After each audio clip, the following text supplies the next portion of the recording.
militar desembarcou no aeroporto Castro Pinto pouco depois das 2 horas da tarde. Quando apareceu no saguão, foi saudado por simpatizantes e correligionários.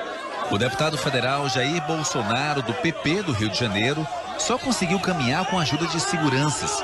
Depois de alguns metros, recebeu um megafone, foi colocado nas costas de um simpatizante e fez um discurso. Bolsonaro fez críticas ao PT e condenou atos de corrupção do governo federal. A cada frase era aclamado. Depois seguiu para o Legislativo Municipal. Os manifestantes favoráveis ocuparam a entrada da Câmara. Graças a Deus, tenho sido muito bem recebido em qualquer lugar que eu vou do Brasil.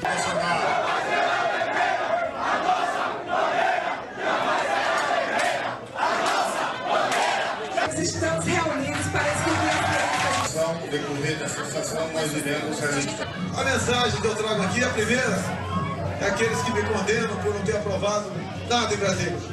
A produtividade nossa de um time de futebol não é apenas do atacante, temos que ver também o lado do goleiro. Mas hoje nós fizemos um gol de placa. O gol de placa ontem foi num veto, que é... Então não é essa a questão. Santana, da próxima vez tem que votar com a gente. De acordo com as regras.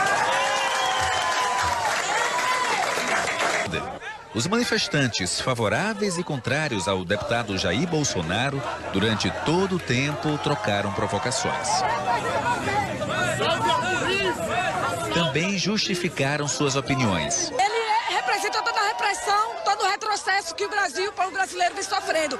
Porque ele é homofóbico, ele é racista. Acredito que Bolsonaro, hoje, é a pessoa que representa o que vai de encontro a tudo isso que a gente está vendo, essa desordem no país. Dentro da Câmara, Bolsonaro concedeu uma entrevista coletiva. A maior parte do tempo fazendo críticas muito contundentes ao governo federal. O PT implantou aqui o maior programa de corrupção do mundo, atrás de um projeto de poder. Enquanto a Petrobras estava sendo assaltada, tudo que interessava para o PT era aprovado dentro da Câmara e do Senado. Que lição você pode ter disso aí? Quando se fala em educação, que educação é essa no governo? Tira a autoridade primeiro dos pais na sala de aula com a lei das palmadas e depois tira do próprio professor. O plenário ficou lotado, as galerias também. A maioria simpatizante de Bolsonaro. A sessão especial durou 2 horas no total e discutiu o atual momento político que o país passa. Jair Bolsonaro fez um discurso de 30 minutos e depois respondeu as perguntas dos presentes aqui no plenário. Ele se posicionou contra as cotas, defendeu o porte de arma para o cidadão, reafirmou que é contra o aborto e a favor da família. Foi aplaudido. O deputado foi recebido com festa por partidários e eleitores na Câmara Municipal e hoje está aqui com a gente, inclusive com a participação do nosso comentarista aqui de política, o Vitor Paiva. Bom dia para todos. Bom dia. Seja bem-vindo. E a gente começa com uma pergunta sobre essa polêmica, né? Essa recepção na Câmara ontem dos vereadores. Como é que João Pessoa seria uma cidade por onde o senhor passou aí que teve essa repercussão, essa polêmica toda? Eu já tive em uns 20 municípios, né, entre as capitais do Brasil. Recepção é muito semelhante. Quando tive, por exemplo, agora, há 2 semanas em Recife, a imprensa local disse que recepção igual a minha no aeroporto, só quando Miguel Arraes veio do exílio. O retrato que eu tiro disso é de uma total ausência de lideranças políticas de âmbito nacional. E vem em mim alguém que pode realmente disputar uma presidência no futuro, com chance de vitória e mudar o Brasil longe do politicamente correto e tratando, por exemplo, todos iguais. Quando falo em racismo, falo isso porque eu sou contra cotas em nosso país. Nós somos iguais. Se falo que o afrodescendente é sofrido, o que lá a ideia que eu tenho do Sudeste é que o nordestino também é um povo sofrido. Então já há uma discriminação entre afrodescendentes e nordestinos. E nós não podemos estimular essa política de ódio tão perseguida por governo, que joga o tempo todo homos contra héteros, pais contra filhos, nortistas contra sulistas, ricos contra pobres, homens contra mulheres e mulheres contra mulheres também, como nós vimos agora há poucos a passeata da mulher negra em Brasília. Deputado, o senhor se considera um cidadão homofóbico? Olha só, o que é isso aí? Eu fui contra o que? Eu descobri o kit gay em 2010. O kit gay é um material dito escolar para combater a homofobia. E ali, naquele material que eu tive acesso e tenho comigo até hoje, nós temos filmes pornográficos homoafetivos, onde mostrava para a escola, para a criancinha a partir de 6 anos de idade, imagem de 2 meninas se beijando, 2 homens se acariciando, para mostrar para a criancinha a partir de 6 anos de idade que aquilo era normal. O que eu entendia daquele material, e não só a bancada evangélica, a maioria dos parlamentares, que aquilo é inadequado. Esse tipo de educação não pode ir para dentro da escola. Quem ensina a educação sexual, não entendo, para crianças, é o pai e sua mãe. E um pai não quer ver o filho ser homossexual no futuro por influência da escola. Se vier a ser por outras questões qualquer, a família que administra. Então, como eles não tinham como contra-argumentar perto daquilo que eu descobri, e com propriedade, e muitas vezes baixando o nível também, divulguei aqui aos 4 cantos do Brasil. Nenhum pai, nenhuma mãe aceita o material conhecido como kit gay. Daí a história de homofobia para cima de mim. Se ser homofóbico é defender as criancinhas na escola, pode continuar chamando de homofóbico, não tem problema nenhum. Deputado, mais uma pergunta sobre corrupção. O senhor é um ferrenho crítico ao governo do PT, mas o seu partido, o PP, está na base. E o senhor disse agora há pouco que o PP vendeu o tempo de televisão ao PT na última eleição. Por que o senhor continua ainda no PP? Porque o senhor não deixa o partido? Olha, se eu deixar o partido, eu perco o mandato pela lei da fidelidade partidária. Mas eu fui citado no mensalão e ninguém fala nada. Joaquim Barbosa falou que foi o único deputado da base de governo que não foi comprado pelo PT. Ponto final. Isso ele leu no seu relatório da ação penal 470 dentro do Supremo Tribunal Federal. O doleiro Roberto Youssef, também, que ficou uma figura conhecida aqui por distribuir propinas, né? Especial para líderes partidários. Quando os juízes inverteram a pergunta, quem no PP não recebeu dinheiro, ele citou meu nome mais 2. Então eu respondo por mim. A política, lá não tem hierarquia entre nós, lá não é um quartel, lá não é uma família, lá cada um defende os interesses do Estado, o interesse do Brasil, o próprio interesse teu. Então eu respondo pelos meus atos. É como eu respondi um dia para um deputado do PSOL. Pô, lá o PSOL, por exemplo, defende a liberação da maconha, defende aí a questão do kit gay nas escolas, e tem um deputado que é conhecidíssimo como homossexual. Eu não posso acusar os outros de ser homossexual também. Se bem que eu não vejo crime nenhum em ser homossexual. Cada um vai ser feliz da maneira que achar que deve ser.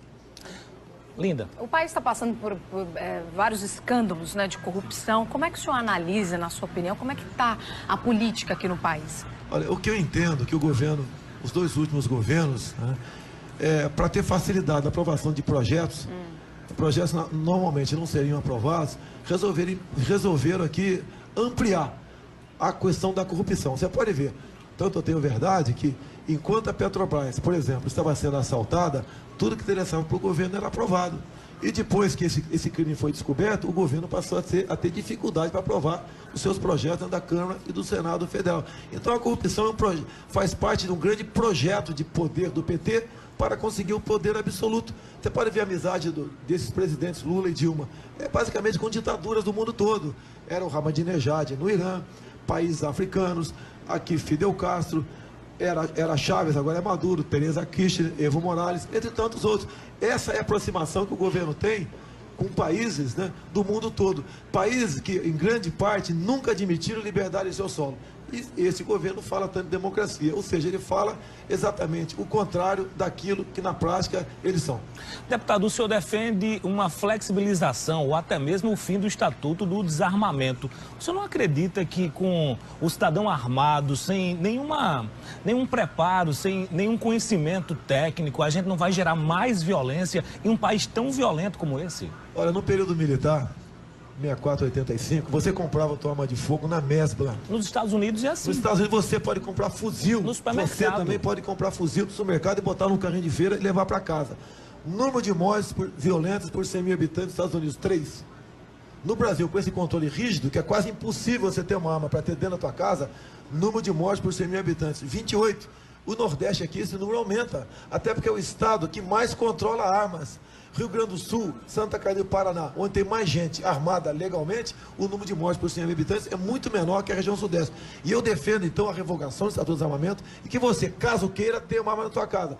E o elemento que mora na área rural, caso queira, possa ter um fuzil dentro da sua propriedade, que eu entendo. A propriedade privada, quer seja uma fazenda, uma chácara, um apartamento, uma casa, ela é sagrada. Você ou ela são soberanos dentro daquela propriedade para defender não apenas o seu patrimônio, para defender a integridade da sua família. E você só pode inibir esse tipo de crime caso você tenha uma arma de fogo em suas mãos. Só para a gente terminar, deputado, o senhor é um pré-candidato à presidência da República? Se eu falar isso, você punido, né, pelo TSE. A atuação do deputado federal não é só no seu estado, é em todo o Brasil. Tanto é que eu tenho projetos contra a indústria de demarcações de terras indígenas. Aí sim é polêmico e valeria um programa de 1 hora, pelo menos. Então eu tenho sentido o Brasil e pretendo, em 2018, estar no tabuleiro de xadrez para ajudar a decidir quem será o futuro presidente da República a partir de 2019. Deputado, o senhor defende a volta da ditadura ao comando do poder no Brasil?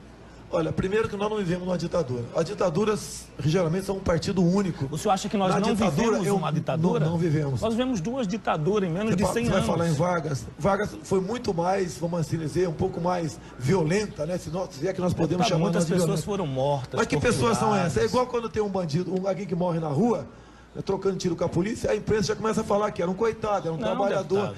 Olha só, a maioria dessas pessoas que morreram treinaram em Cuba. Recebiam dinheiro da Coreia do Norte. Mas inocentes morreram. Em qualquer lugar, ou até hoje, nós somos acusados de ter matado 400. Em 20 anos, você por ano morre quase 60 mil aqui. Agora, se o governo está preocupado em não morrer inocentes, vamos ali botar um freio na corrupção, porque o número de inocentes que morrem em fila de hospitais, pode ter certeza, são muito mais de 400 por semana em nosso país. Vai por aí. Nós tivemos 5 presidentes. Ditadura é um presidente só. Você tinha liberdade para ir vir no nosso país. A família era respeitada. O bandido era bandido. Você tinha segurança para andar nas ruas. Que ditadura é essa? E o povo foi na rua não para pedir saúde, segurança e educação. Foi para pedir direto a já. Estão votando hoje em dia e pode ter certeza, né? Esse voto não está sendo bem utilizado para aqueles que o recebem e administram o país. Ok, deputado, muito obrigada pela sua visita aqui no Correio Manhã. Obrigado. Ótimo. Me fez lembrar o nome da minha mãe, Olinda. Parabéns aí.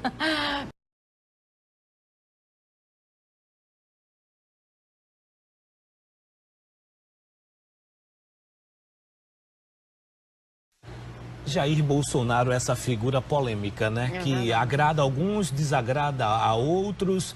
E aqui na nossa entrevista a gente pode observar que ele trata de alguns temas com propriedade, mas de outros temas, como por exemplo, não reconhecer a ditadura que matou centenas, milhares de brasileiros inocentes, jornalistas, políticos, cidadãos de bem, pais de família que foram mortos.